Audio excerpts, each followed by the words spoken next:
जयति तेऽधिकम् अजन्मना व्रज श्रयत इंदिरा सस्वदत्रयी दयित दृश्यताम् दीक्षुतावकाश त्वयि धृता सव त्वां विचिन्वते। गोपांगनाएं कह रही है, हे श्याम सुंदर, जयति ते अधिकम तव जन्मना, जब से आपका जन्म ब्रजभूमि में हुआ है, स्वभावतः इस ब्रजधाम की महिमा पूर्व की अपेक्षा और अधिक बढ़ गई है, क्योंकि बैकुंठ वासिनी भगवती लक्ष्मी भी आपकी सेवा के उपयुक्त अवसर की प्रतीक्षा में यहाँ सतत आश्रयण कर रही है। फिर भी त्वदीयत्वाभिमानिन्यः त्वयि धृता सवः, हम ब्रज बनिताएं आपके विप्र योग जन्य संताप से संतप्त हो अत्यंत क्षीण होकर इधर उधर भटक रही है। अरे हम तो आपके निमित्त ही प्राण धारण करके रख रखी हैं। हे दयित दृश्यता, प्रकट होकर हमारी स्थिति तो देखो। ये इस श्लोक का सरलतम अर्थ। जयति ते अधिकम जन्मना ब्रज, यहां से ये गीत प्रारंभ हो रहा है। जयति, जयति शब्द गोपांगनाएं अभिष्ट की प्राप्ति हेतु और विघ्न की निवृत्ति हेतु मानव मंगलाचरण कर रही है। जयकार, जय हो जय हो। जयति ते अधिकम, जो अधिकम शब्द है सापेक्ष अर्थ द्योतक होता है। ब्रज की महिमा तो पहले भी थी, लेकिन पहले की अपेक्षा अधिकम जयति, बैकुंठ की अपेक्षा अधिक उत्कर्ष को प्राप्त हो रहा है। कारण यह है कि भगवान जब भी आते हैं तो अकेले थोड़ी आएंगे, सपरिकर के सहित आते हैं। तो जो भगवान ने जन्म लिया उससे पहले बैकुंठ को ब्रजधाम में भेज दिया।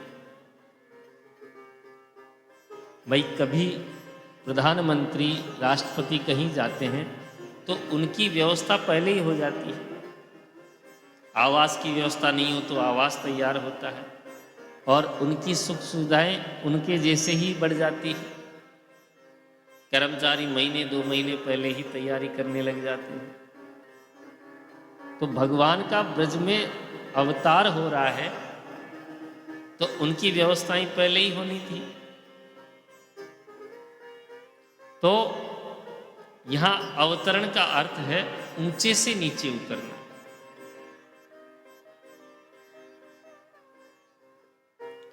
ब्रजधाम वास्तविकता में बैकुंठ ही है। ये कोई पृथ्वी में आता है, क्षिति जल पावक गगन समीरा, पृथ्वी जल वायु तेज आकाश, ये अन्य जगह भी है, बैकुंठ में भी है। तो बैकुंठ में ये सब केवल हमारे इन नेत्र गोलक द्वारा दिखाई देता है। ये चर्म चक्षु के द्वारा बैकुंठ की महिमा नहीं देखी जा सकती। ब्रज तत्व को नहीं समझा जा सकता। उपासना संस्कृत संस्कार के द्वारा ही हम बैकुंठ की महिमा को समझ सकते हैं। श्री प्रबोधानंद सरस्वती जी महाराज कहते हैं यत्र प्रविष्टः सकलोपि जंतु आनंद सच्चिद घनतामुपेति। ब्रजधाम में प्रवेश करने मात्र से ही प्राणी उसी क्षण सदघन चिदघन आनंद घन हो जाता है।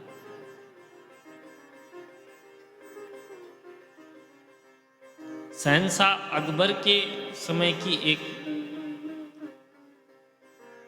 कथा आती है कि शहंशाह अकबर बार बार श्री हरिदास जी को कहता कि कोई सेवा का कार्य बताओ, कोई सेवा का कार्य बताओ। तब श्री हरिदास जी ने कहा कि कोसी घाट पर कुछ जीर्णोद्धार का कार्य करना है, आप कर देंगे? तब अकबर जैसे ही कोसी घाट पर गया तो वहां तो लीला ही अलग दिख रही थी। रत्न जड़ित सारे, वहां कोई पाषाण खंड था ही नहीं, पत्थर नहीं थे, सब रत्न जड़ित थे, दिव्याति दिव्य रत्नों से निर्मित।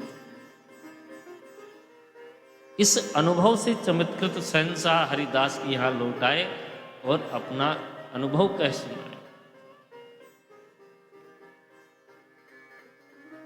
ब्रजधाम की महिमा साधारण नेत्रों से नहीं देखी जा सकती।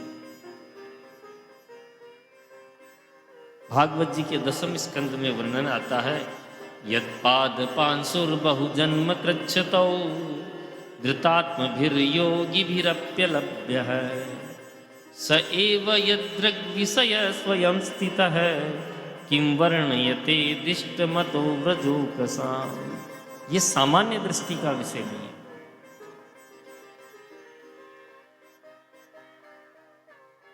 गोपांगनाएं कह रही है, व्रजः इदानीं तव जन्मना अधिकम पूर्वतः अधिकम यथा स्यात् तथा जयति। हे श्याम सुंदर, स्वभावतः उत्कर्ष को प्राप्त ब्रजधाम आपके जन्म के कारण पूर्व की अपेक्षा अधिक उत्कर्ष को प्राप्त हो रहा है। जयति तेदिकम। और भागवत जी में भी लिखा है, वृंदावनम सखी भुवो वितनोति कीर्ति यद्देवकी सुत पदाम्बुज लब्ध लक्ष्मी। गोपियां कह रही है, सखी वृंदावन धाम के कारण सकल धरित्री मंडल की लोकोत्तर कीर्ति का विस्तीर्ण हो रहा है, क्योंकि इस भूमि खंड में ही देवकी सुत ब्रजेंद्र नंदन कृष्णचंद्र के व्यवधान शून्य निरावरण चरणारविंद का संस्पर्श प्राप्त हो रहा है। भगवान जब तक ब्रज में रहे तब तक उन्होंने चरण पादुका धारण नहीं की, तो भगवान के चरणों का स्पर्श ब्रज भूमि को प्राप्त हो रहा है। जिस प्रभु की चरण रज को प्राप्त करने के लिए ब्रह्मा, देवादिदेव महादेव कतारबद्ध खड़े रहते हैं, वह चरण रज आज ब्रजभूमि को प्राप्त हो रही है।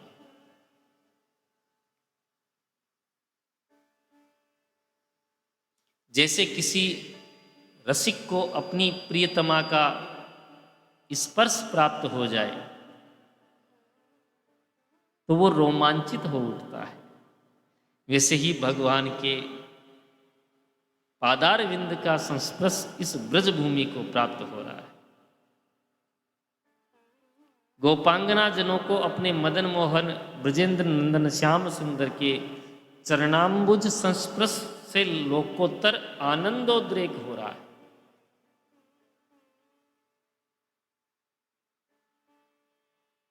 भगवान जब तक ब्रज में रहे पादत्राण व्यवधाय शून्य चरणारविंद संस्पर्श से गोपियों को आनंदोद्रेक हो रहा है।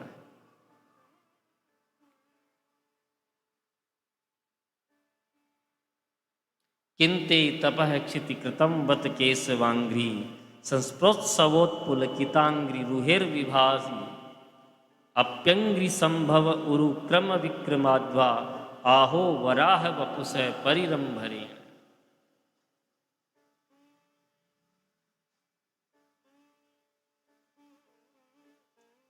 गोपांगनाएं कह रही है, हे पृथ्वी, हे धरित्री, हे बहन, तुमने ऐसी कौन सी तपस्या की है जिसके कारण तुम्हें मदन मोहन श्याम सुंदर के पादार विंद का स्पर्श प्राप्त हो रहा है।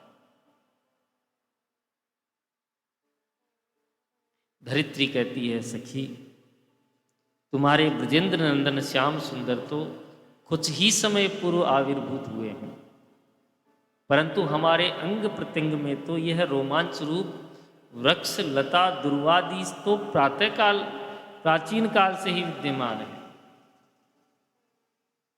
इसलिए हमारे इस रोमांचोद्गम का कारण तुम्हारे श्याम सुंदर का संस्पर्श कदापि नहीं हो सकता। ये तुम्हारी व्यर्थ की कल्पनाएं। गोपीजन पुनः कहती है कि हे सखी, मदन मोहन श्री कृष्णचंद्र के स्पर्श के बिना यह आनंदोदेक कदापि संभव नहीं है।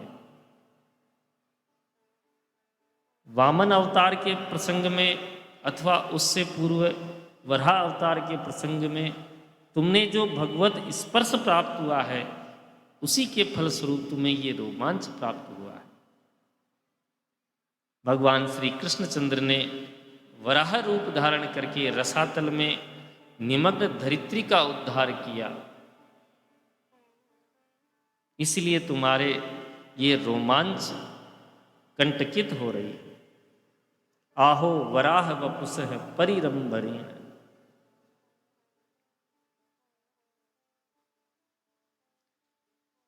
गोपियां पृथ्वी के इस भाग्य की सराहना करती है। कभी नील नीलधर घनश्याम में चमकती दामिनी को देखकर उसकी सौभाग्यता सहिता पर मुग्ध होकर कहती है, तड़ितः पुण्यशालिन्यो या सदा घन जीवनः तेन स्वार्ध व्यदृश्यन्तः नादृश्यन्तः च तम बिना। हे सखी, यह तड़ित दामिनी देखो कितनी सौभाग्यशाली है। यह अपने प्रियतम घनश्याम के वक्षस्थल पर विचरण करती हुई सदा दृष्टि गोचर होती है।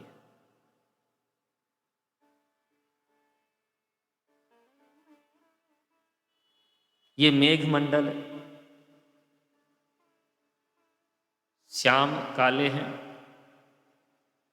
और तड़ित से बिजली से गोपांगन जन पूछती है कि हे आली, हे सखी, हे तड़ित, तुम ये बताओ, तुमने किस पवित्र काल में, किस पवित्र देश में, किस पवित्र क्षेत्र में कौन सी कठोर तपस्या की थी जो तुम्हें ये सौभाग्य प्राप्त हुआ है? क्योंकि बिना कठोर तपस्या के ये संभव नहीं। तुम धन्य हो। भाव विभोर गोपियां अनेकों कल्पनाएं करती रहती। भगवत सानिध्य प्राप्त भक्त को भगवान का स्पर्श एवं अत्यंत दर्शन दुर्लभ प्रतीत होता है। जैसे किसी रंक को चिंतामणि की प्राप्ति दुर्लभ प्रतीत होती है, वैसे ही लोकोत्तर सौभाग्यशालिनी श्री राधा रानी को भी कृष्ण दर्शन और संस्पर्श अत्यंत ही दुर्लभ प्रतीत होता।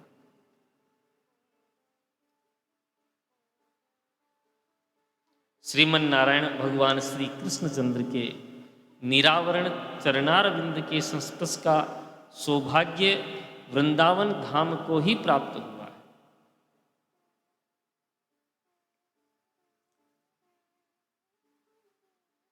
गोवर्धन पर्वत के चतुर्दिक विस्तृत विशाल भूमिखंड ही वृंदावन धाम है।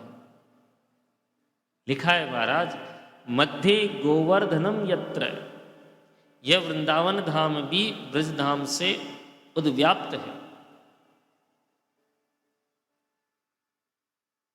भावुक जनों ने व्रजे वने निकुंजे च श्रेष्ठ मत्रोत्तरम जैसी कल्पना की है। इसी के अनुसार ब्रजेंद्र नंदन श्री कृष्णचंद्र, वृंदावन चंद्र श्री कृष्णचंद्र और नित्य निकुंज मंदिराधीश्वर श्री कृष्णचंद्र स्वरूप उत्तरोत्तर पूर्ण, पूर्णतर और पूर्णतम मान्य है।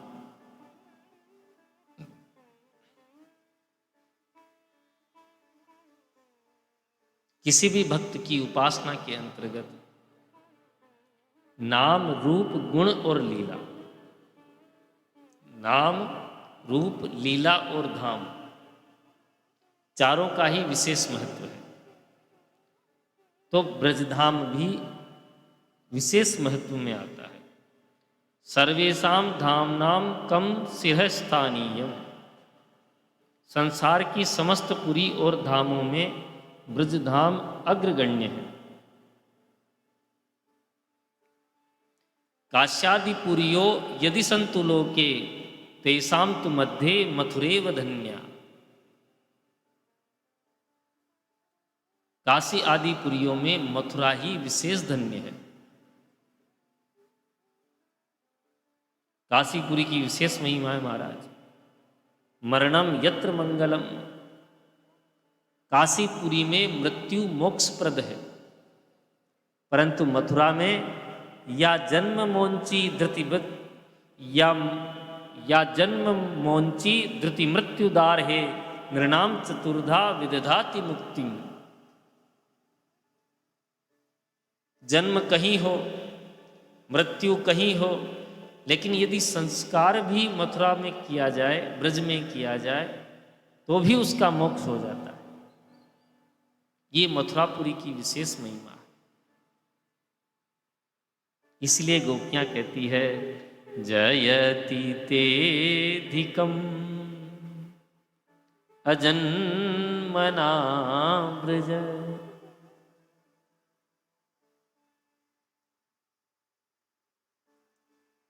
तात्पर्य कुछ विद्वानों के मतानुसार यह भी है कि ब्रजधाम वैकुंठ धाम की अपेक्षा भी अधिकाधिक उत्कर्ष को प्राप्त हो रहा है। इसका कारण यह है कि वैकुंठ धाम की अधिष्ठात्री शक्ति वैकुंठेश्वरी भगवती लक्ष्मी एका है। अतः उनको अपने प्राण वल्लभ श्रीमन नारायण भगवान विष्णु की सेवा के लिए उपयुक्त अवसर की प्रतीक्षा नहीं करनी पड़ती वैकुंठ में, किंतु ब्रजधाम में लक्ष्मी तुल्य अनेकानेक गोपांगनाएं हैं। लिखा है भागवत जी में, श्रीय कांता।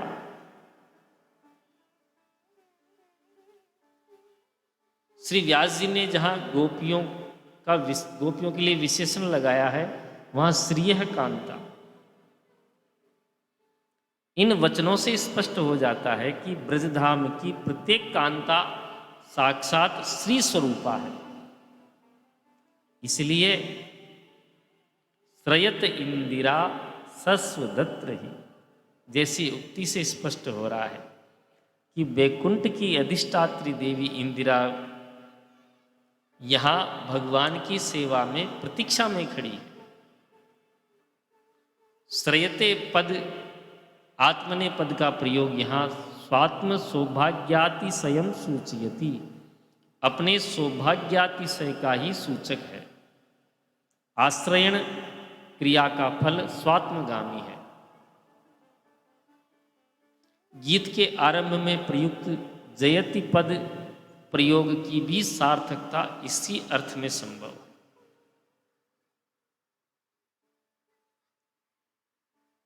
जिस ब्रजधाम में प्रविष्ट करने मात्र से ही यत्र प्रविष्ट है सकलोपि जंतु आनंद सच्चिद घनतामुपेति,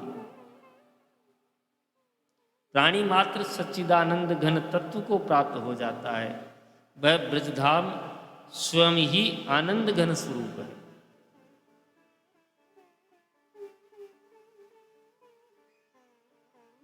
भगवान स्वयं कहते हैं, माम भजन्ति गुणा सर्वे निर्गुणम निरपेक्षकम। मैं निर्गुण निरपेक्ष हूं, गुणगण अपनी गुणत्व सिद्धि हेतु ही मुझे बसते हैं।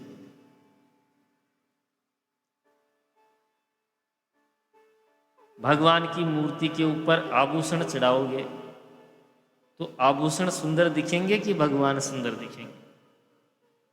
है? तो महिमा भगवान की प्रतिमा की है, ना कि आभूषणों की। आभूषणों को सुंदर बनाने के लिए भगवान के विग्रह पर धारण कराया जाता है। तो भगवान तो निर्गुण है, लेकिन गुणों को धारण इसलिए किए कि गुणों की महिमा बढ़ जाए।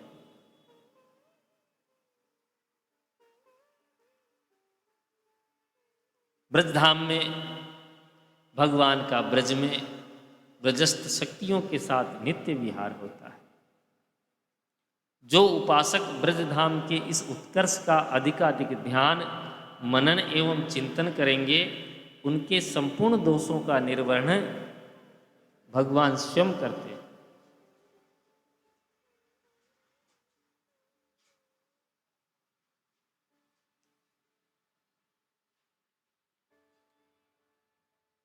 ब्रजवासी कहते हैं कि भगवान ब्रज से बाहर कभी जाते ही नहीं।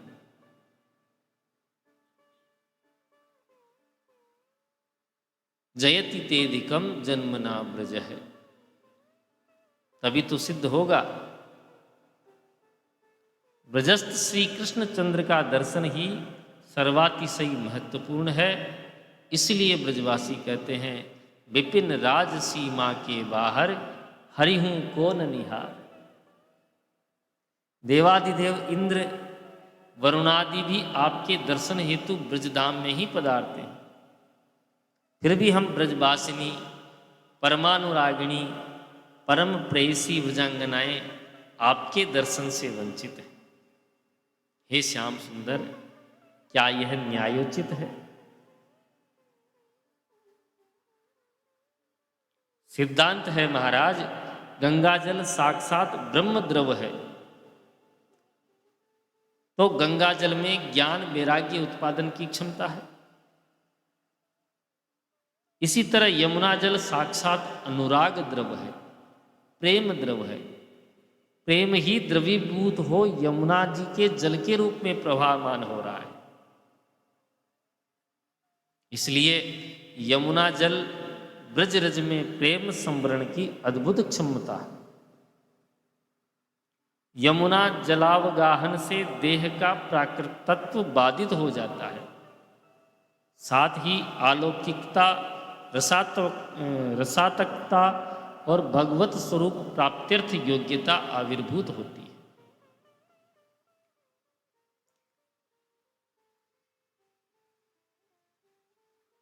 महापुरुष कहते हैं कि अन्यान्य तीर्थ स्थलों में जन्म जन्मांतर तपस्या करने से भी वह भगवत प्राप्ति दुर्लभ रहती है, परंतु मथुरापुरी में एक रात्रि पर्यंत निवास मात्र से ही हृदय में भक्ति का बीज प्रकट हो जाता है, जम जाता है, जो धीरे धीरे वृद्धिकृत होकर, पल्लवित होकर ब्रजवास के संसर्ग से, आवास मात्र से पुष्पित और फलित हो जाता है। ब्रजांगनाएं कह रही है कि हे श्याम सुंदर, ब्रजधाम के संसर्ग आवास मात्र से जब भगवत दर्शन की प्राप्ति सुलभ हो जाती है, तब हम अनुरागिणी प्रेयसी ब्रजांगनाएं आपके दर्शन से वंचित हैं। हे मदन मोहन, क्या ये दीपक तले अंधेरा नहीं है? क्या ये सर्वथा अनुचित नहीं है?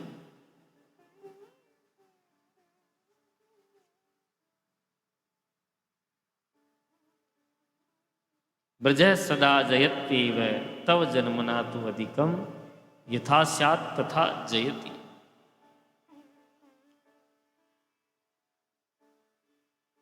वैकुंठ धाम में प्रभु की अनंत कोटि ब्रह्मांडों तक पादकता, सर्वेश्वरता, ऐश्वर्य रूप का दर्शन होता है, लेकिन ब्रज धाम में माधुर्य शक्ति का दर्शन होता है। माधुर्य स्वरूप अनुराग से ही संभव है, क्योंकि प्रेमोत्कर्ष में कुछ दृष्टता आ जाती है। अतिशय अनुराग के कारण संकोच और भय पूर्णतः तिरोधान और ममत्वपूर्ण अभिन्नता का प्रस्फुरण हो जाता है।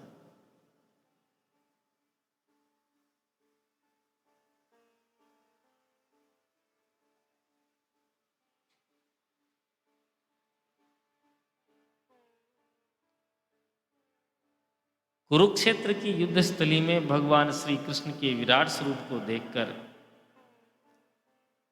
उनका प्रिय अर्जुन भी भयभीत होने लग गया और क्षमा याचना करने लगा। सखेति मत्वा प्रसभम यदुक्तम, हे कृष्ण हे यादव हे सखेति, अजानता महिमानं तवेदम, मया प्रमादात् प्रणयेन वापि। हे भगवान, हे प्रभु, आपके इस महत् रूप को न जानकर मैंने आपको अपना सखा समझते हुए स्नेह के वशीभूत होकर हे कृष्ण, हे सखा, हे यादव आदि असत्कार सूचक संबोधनों से संबोधित किया। मैं अपराधी हूँ, क्षम्य हूँ।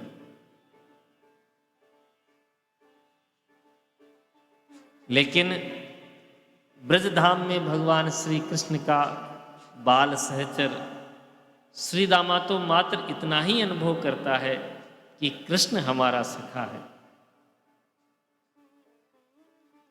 वह गोपाल है, गाय चराता है। हम भी गोपाल हैं, गाय चराते हैं। हम दोनों मिलकर खेल खेलें।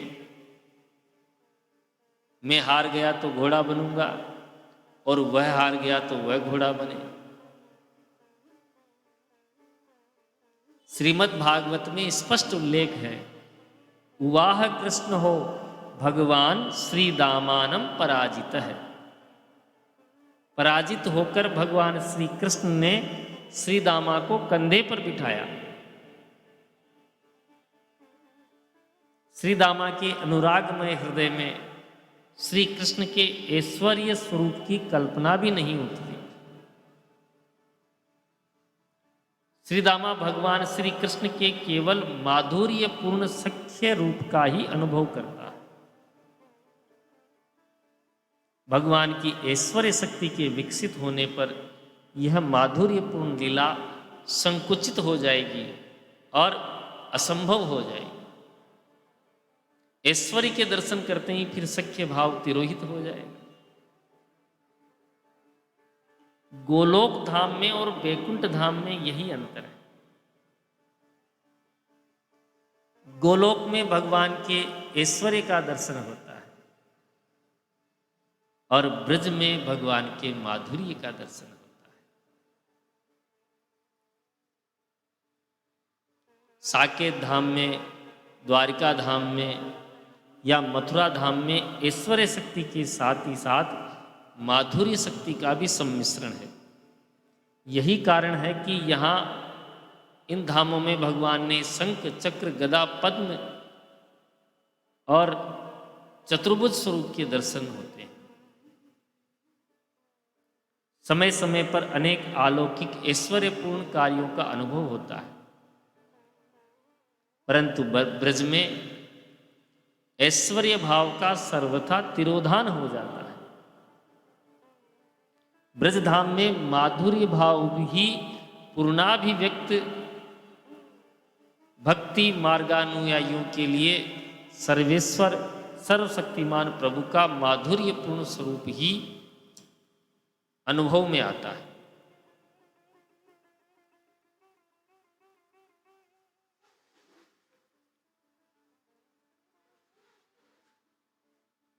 इसलिए महाराज,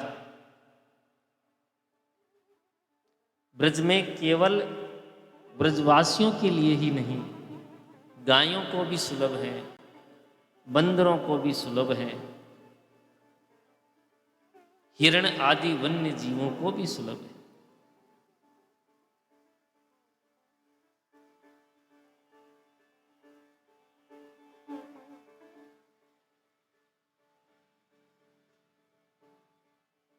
भगवान श्री कृष्ण का जन्म तो मथुरा में हुआ, तथापि उनका लालन पालन ब्रज में ब्रजेंद्र नंद राय जी के यशोदा रानी के मंगलमय अंक में हुआ।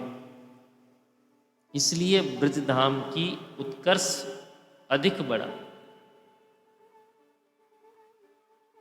भगवान श्री कृष्ण के मथुरास्थ आविर्भाव के कारण भी ब्रजधाम का ही उत्कर्ष बढ़ा। ब्रजो जयति सदैव किंतु तव जन्मना अधिकम जयति।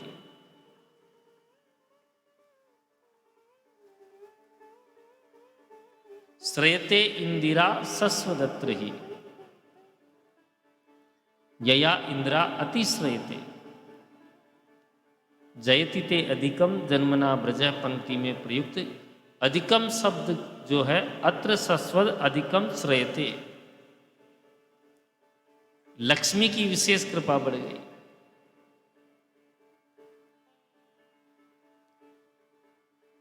पति परायणा सती साध्वी वैकुंठेश्वरी भगवती इंदिरा भी अपने पति का अनुसरण करती हुई ब्रजधाम में अधिकाधिक आश्रय करती है।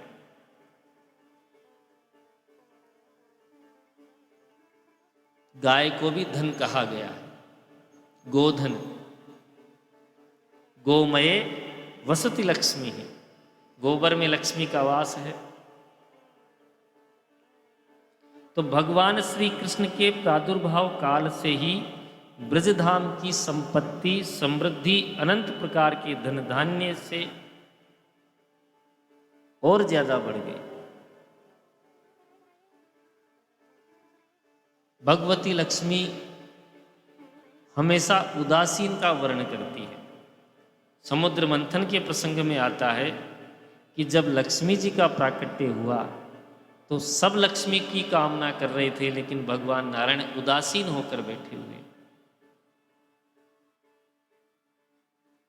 भगवती लक्ष्मी उपस्थित देव समुदाय पर दृष्टि घुमाती हुई विचार करने लगी कि कोई ऐश्वर्यादि युक्त होते हुए भी कामादि दोषाक्रांत है, कोई अचिंत्य अनंत कल्याण गुणगण संयुक्त तथा सर्वनिरपेक्ष स्वयं शिव होते हुए भी अमंगल वेशधारी है, कोई परम सुमंगल होते हुए भी अत्यंत निरपेक्ष है। भगवान के लिए कहा सुमंगल है कांचन कांक्षते ही मां, मेरी आकांक्षा नहीं करता। तो जो लक्ष्मी की आकांक्षा नहीं करता, लक्ष्मी उसी का वर्णन करती है। ब्रजधाम का प्रत्येक प्राणी परम पुरुषार्थ को प्राप्त हो रहा है। जंगल में भी मंगल हो रहा है। सर्वेषामेव मंगलम जातम परम देवहता नाम अस्माकमेव गहत दुख में तत्। तब भी हम ब्रजांगनाएं आपकी परम अनुरागिणी परम प्रेयसी होते हुए भी परम दुखी हैं। हे दयित दृश्यताम, दृश्यताम प्रत्यक्षीभूय है, आप प्रत्यक्ष होकर हमारे इस दुखों को देखो।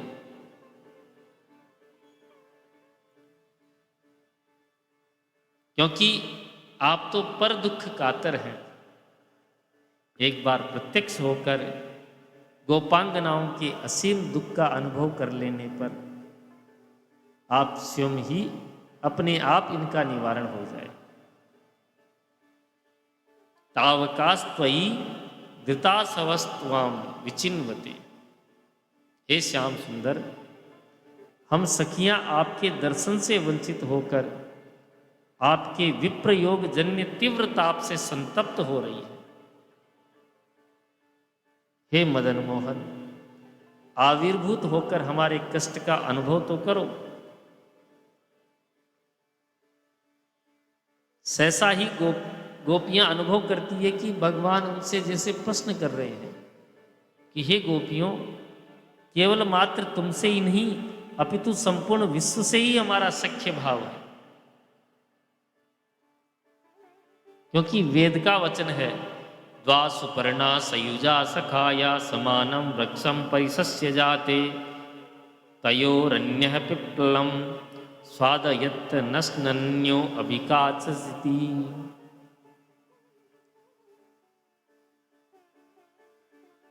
क्योंकि समस्त विश्व को पोषण करने वाले भगवान हैं। इसलिए सबसे सख्य भाव। तब गोपियां कहती है, प्रभु आप अनंत ब्रह्मांड नायक हैं, आप ही हमारे पिता हैं, तथापि आप सर्वदा निसंग उदासीन स्तब्ध निर्गुण निर्वाकार हैं। हे तात, इस स्थिति में पुत्रों की गति अवश्य ही अत्यंत शोचनीय होगी। शंकराचार्य जी कहते हैं,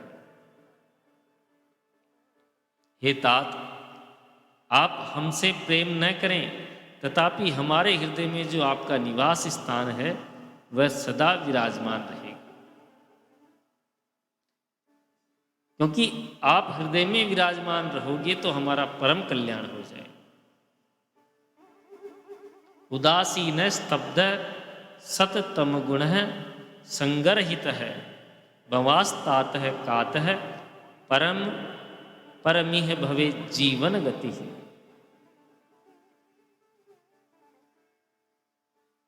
जिसके हृदय में सर्वेश्वर सर्वाधिष्ठान स्वप्रकाश परमात्मा प्रकट हो जाते हैं, उसके संपूर्ण दुख दारिद्र्य का स्वभावतः ही समूल उन्मूलन हो जाता है। गोस्वामी तुलसीदास जी कहते हैं, मम हृदय भवन प्रभु तोरा, तह बसे आई बहे बहु चोरा। ये हृदय यद्यपि वस्तुतः आपका ही निवास स्थान है, लेकिन यहाँ बहुत सारे चोर आकर बस गए हैं।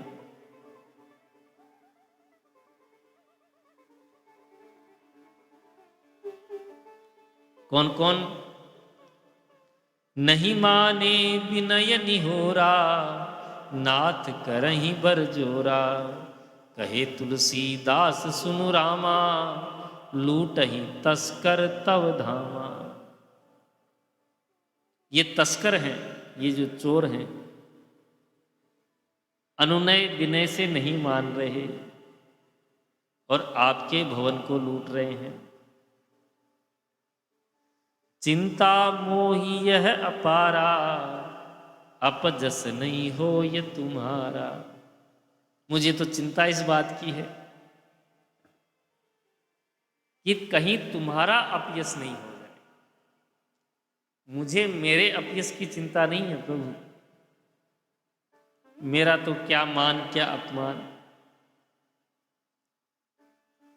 लेकिन कहीं आपका अपयश नहीं हो जाए।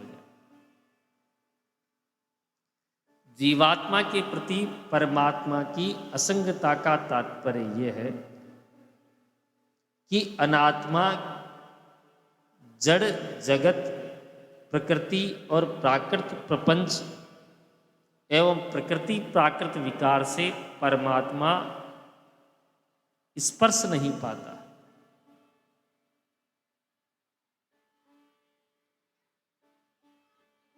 इसलिए महाराज, इस हृदय भवन में आकर आप विराजमान हो जाएं।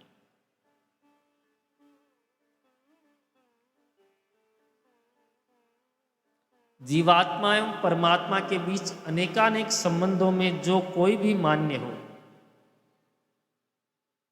अंत तो गत्वा सबका लक्ष्य है तवास्मि, मैं तुम्हारा हूं। एक बार शरणागति भगवत प्रपत्ति का भाव सुदृढ़ हो जाने पर सभी भयों की निवृत्ति हो जाती है। इसलिए गोपांगनाएं कह रही है, हे दैत, त्वदीयत्वाभिमान ही सर्वश्रेष्ठ है, सर्व कल्याणकारी है और सब प्रकार के भयों से तात्कालिक और आत्यंतिक निवृत्ति का एकमात्र कारण है। इसलिए ताव कहा, हम आपकी हैं और आपकी होकर भी इधर उधर भटक रही है।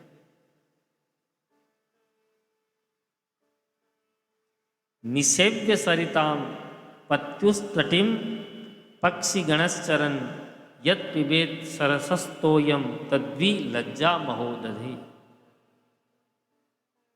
कोई महोदधि के तीर पर रहने वाले पक्षीगण को भी जल पीने के लिए किसी सरोवर के तीर पर ही जाना पड़ता है।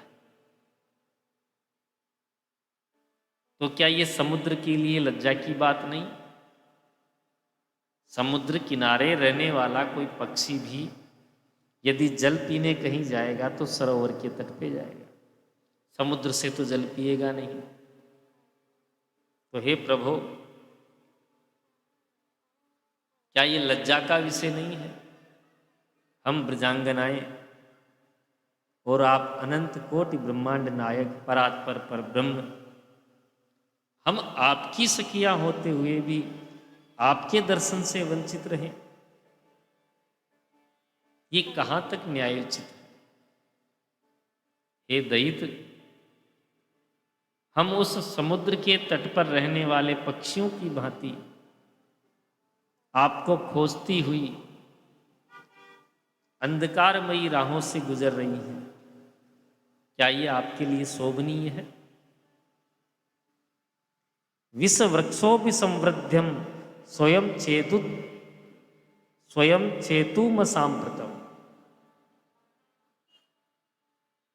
विष वृक्ष को लगाकर जब वह बड़ा हो जाए तो भी उसको कोई नहीं काटता। हे सखे, आपसे मिलन की हमारी इस आशा कल्पलता को आप स्वयं आपने कात्यायनी अर्चन के अनंतर वरदान देकर संबोधित किया था कि इमा क्षपा मया रंस, इन छपाओं में, इन दिव्य ब्रह्म रात्रियों में तुम्हें हमारा संसर्ग प्राप्त होगा। आपने ही वचन दिया था कि शरद पूर्णिमा की रात्रि को तुम्हारी कामना को पूर्ण करूंगा। गोपांगनाएं कह रही है, दीक्षु तावका त्वयि धृता सवः त्वाम विचिन्वते। हे दैत्य, भीषण कांतार में आपको खोजती हुई भटकने के कारण परिश्रांत, क्लांत तथा आपके विप्र योग जन्य तीव्र ताप से संतप्त हो रही है। त्वदीयाभिमानिनी, और तुमसे स्वीकृता, क्योंकि कहा ना ताव कहा, हम ब्रज बनिताएं अत्यंत दुखित हो रही हैं। आप प्रत्यक्ष प्रकट होकर हमारे इस दारुण दुख का अनुभव करो।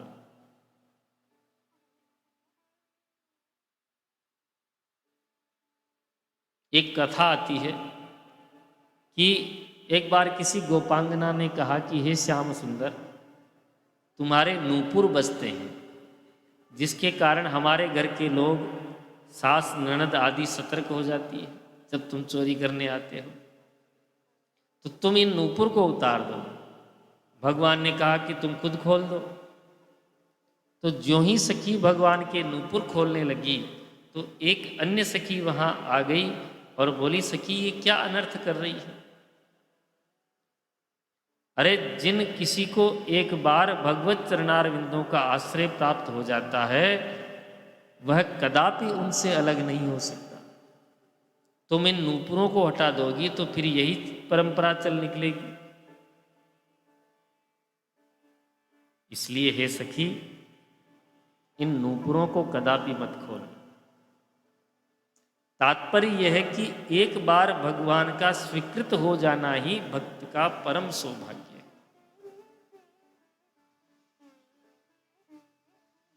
गोस्वामी तुलसीदास जी कहते हैं कि एक बार कहूं नाथ तुलसी निवास करो। गोपांगनाएं भी कह रही, हे श्याम सुंदर, तावकास्त्वयि, हम तो तुम्हारी ही हैं, साथ ही तुम्हारे द्वारा स्वीकृता भी हैं। त्वदीयत्वाभिमानवत्यः वयम गोपी जरः, हम अभिमानी हैं कि हम आपकी हैं। जैसे तुलसीदास जी अपने आप को भगवान का कहते हैं, मैं सेवक रघुपति पति मोरे, अस अभिमान जाय जनी भोरे। मैं भगवान का, ये भगवदीयत अभिमान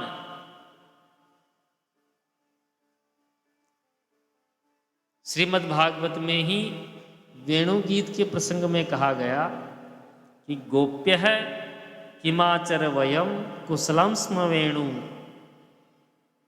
वेणुर्दामोदरोधर सुधामपि गोपिका नाम भुंक्ते स्वयं यदवशिष्ट रसम यदिन्यो रसवत्त चोश्रु मुमुचस तरवो यथार्यः। गोपियां कहती है कि दामोदर की अधर सुधा पर हमारा ही अधिकार है। ये हमें विशेष दर्प हो गया था। इस अभिमान को तोड़ने के लिए ही भगवान श्री कृष्णचंद्र अंतर्धान हो गए और इस परित्याग के कारण उनके दर्प का दमन हो गया। अतः वो कह रही हैं, हे दैत दृश्यता तावका वयम, हम आपकी हैं।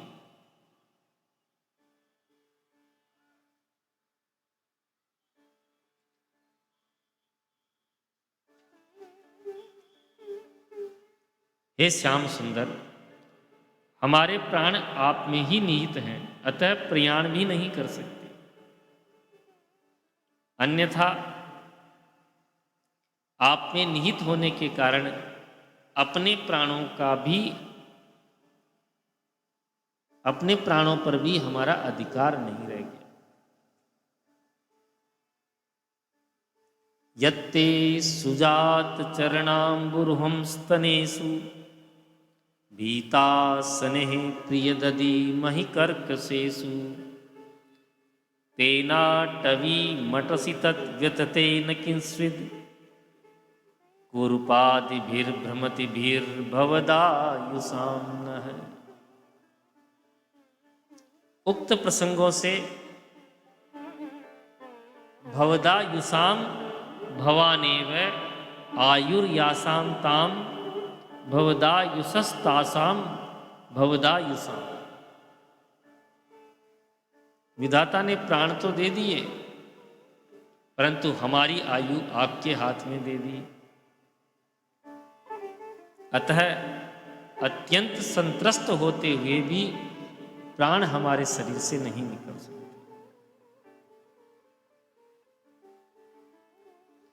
हे दैत दृश्यता हितम वदामि, हम तो आपके हित की बात कहती हैं। अरे जिन गोपांगनाओं के कारण ब्रजधाम का उत्कर्ष हो रहा है, वही ब्रजांगनाएं तीव्र ताप से संतप्त हो रही है। दिक्षु प्रत्यक्ष होकर इस दृश्य को देखो। देखो, एक सिद्धांत है कि मानव शरीर से सुख दुख भोग की एक सीमा है। इस सीमा का अतिक्रमण होने पर प्राण अवश्य इस शरीर को त्याग देते हैं। मानव शरीर के द्वारा इंद्रलोक का विशिष्ट सुख और यमलोक का भयंकर त्रास दोनों झेलना असंभव है।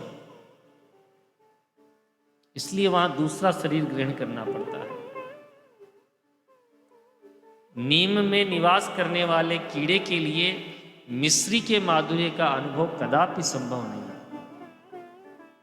या जैसे विष्ठाभोगी सूकर का विशिष्ट सुस्वादु पकवान का स्वाद कदापि उपलब्ध नहीं हो सकता, वैसे ही मानव शरीर से इंद्र के लोकोत्तर दिव्य सुखों का अनुभव कदापि नहीं होता। तो हे प्रभु, इसी तरह विष संप्रक्त अग्निमय तेल कटाह तुल्य आपके विरहजन्य तीव्र त्रास का भोगते हुए भी हमारे प्राण आप में ही प्रस्थापित होने के कारण निकल नहीं पाते।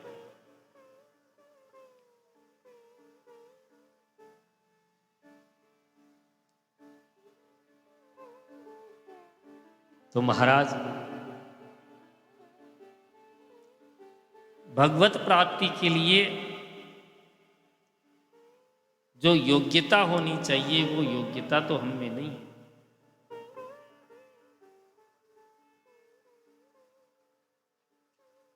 हे दयित दृश्यता, हे सर्वेश्वर, कम से कम हमारे लिए नहीं, आप उन विद्वानों के लिए प्रत्यक्ष हो जाओ।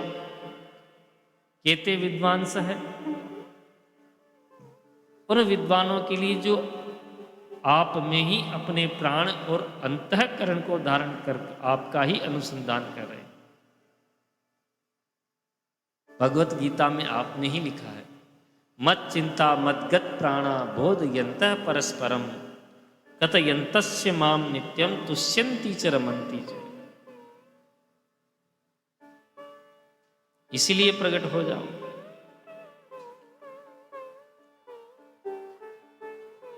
हे दैत्य दृश्यता,